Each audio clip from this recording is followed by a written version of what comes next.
Hello everyone and welcome back to our channel. In today's video, I'll show you how you can delete all data on your iPhone before selling. Let's get started.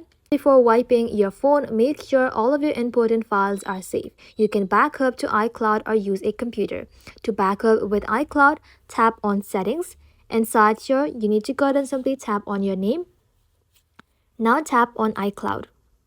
Just like that, inside here, tap on iCloud Backup and then tap on Backup Now. So once you have done that, head back and inside your Apple account, scroll below, then tap on Sign Out. This removes Find My iPhone and disconnects your Apple ID, which is required before erasing. Now head back to Settings, scroll below, tap on General. Inside here, scroll below again, tap on Transfer or Reset iPhone, and then select Erase All Content and Settings. Just like that, enter your passcode and confirm. Your iPhone will restart and begin erasing everything. Your apps, photos, messages, accounts all gone.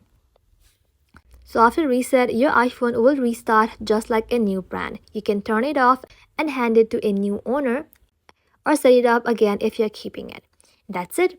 Your iPhone is now completely wiped and ready to sell. Thank you all for watching. If you found this video helpful, leave a like and sub and I'll see you in the next one.